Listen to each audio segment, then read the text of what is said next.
little bit about our colors. These are the colors that we're going to be using. We also have fluorescent colors. These two are fluorescent colors.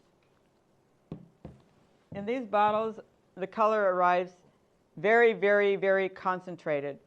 When we actually mix the color that we're going to print with, there's another container with like a white paste. And we put the white paste in a bowl, and we just put a couple of drops of this into our bowl. Because it doesn't take much color, because this is very super concentrated. These three are fluorescent yellow, green, and orange, and I have a fluorescent pink. Then I have about 3 shades of red. I have an orange red, which is the scarlet. I have the red, and then I have the sort of a more violet-y red, magenta. And then we have violet. And we have 3 shades of green, light, medium, and dark. This is one green. Oh, this is the other. Oh, these are both orange. But there's a pink fluorescent, too. So there's the 3 primary colors, but in 3 shades of each one. The 4 fluorescent colors and secondary colors.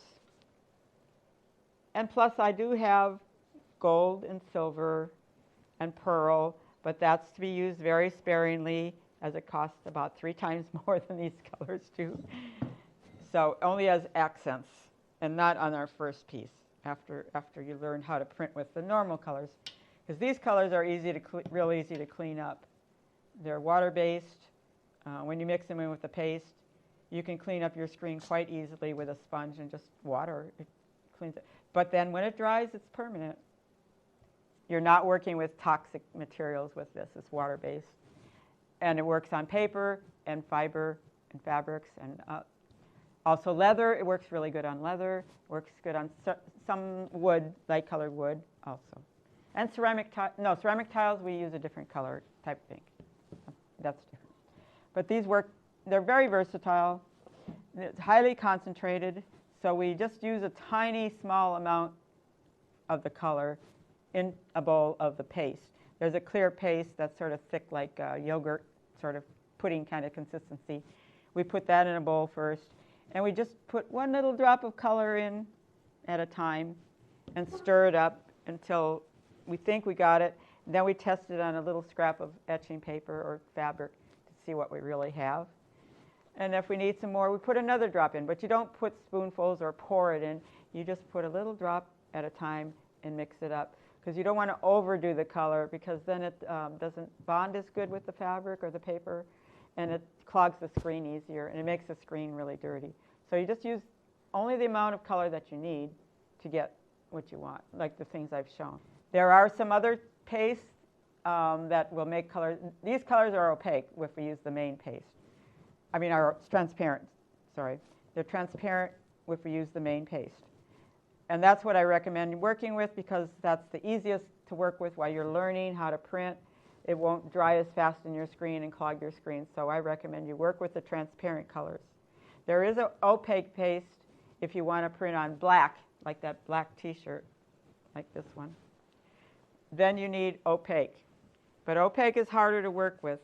So I don't want anybody working with the opaque until they know how to work with the transparent.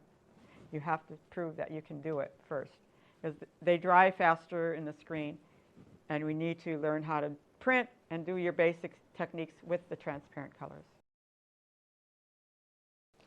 Okay, I'm just going to explain a little bit basically how we print without actually printing. But you have your screen, it's clamped in a printing press.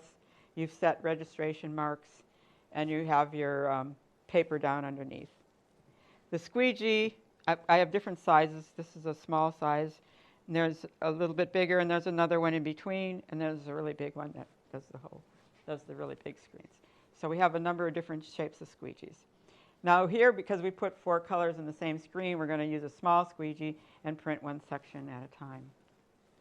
So when you're printing, you put a little bit of your ink that you've mixed across here. It's sort of thick. It's not runny or liquidy. It's like sort of yogurt pudding consistency. so it doesn't run all over the place. You also make sure you have an apron on before you start so you don't get all your clothes messed up. The angle of the squeegee is really important. You don't hold it straight up and you don't hold it real low. You hold it just a little bit tipped like this. And then you pull it across and you keep that same pressure all the way past the image. And what you should do when you do that, when you're pulling it across, is sort of step back a little bit, like a dance. You're going back and forth like a dance. And maybe about 3 pulls will be sufficient to print your image. If your image prints here and doesn't print here, your angle was wrong. These things I'm going to show you again when we're actually printing.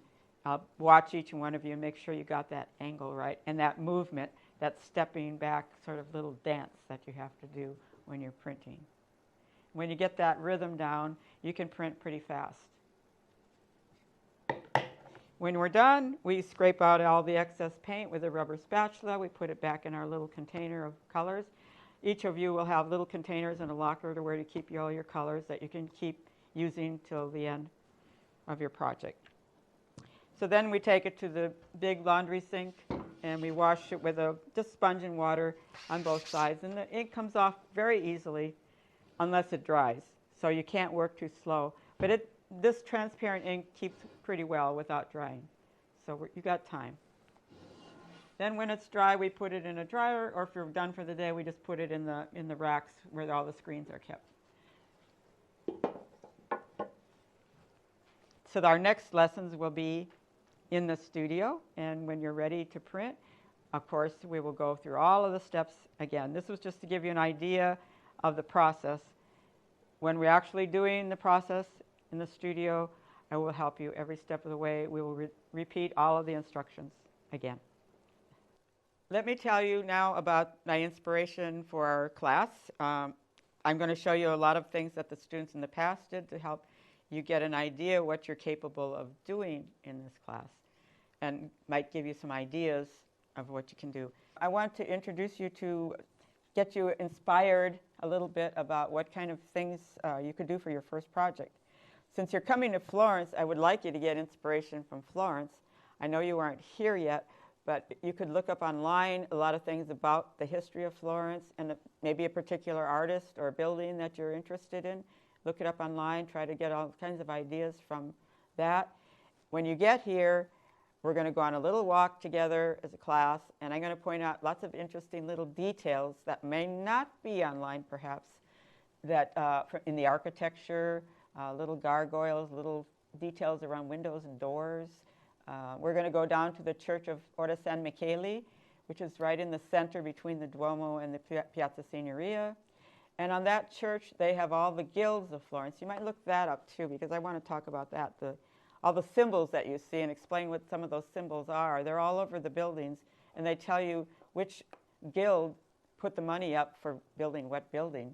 So that will be a very important part of the history, too. I want to give you a little bit of Florence's history as well, at least the details of the artigiani and all the guilds, because that's what I'm interested in. Like, if you got any books at home, look up some things about the artist or about the city or Tuscany, and see if you can get some information and some history before you even get here. Because we're going to do our first project about Florence. Just a detail. And it'll be a small print. And when we draw these designs up, you can get a sketchbook now and start filling it with little sketches and little ideas that you might have even before you get here. And we're going to take some of those ideas plus what you get when you first get here. You'll get all inspired and excited, and we'll take one of those details. The detail might even come from your neighborhood or your apartment or your door. We'll see. But anyway, start learning about Florence and its history, and then we'll continue with some of that when we're in class and try to use Florence to start us out on our inspiration. And then the second one will probably include some of the other parts of Italy as well as Florence.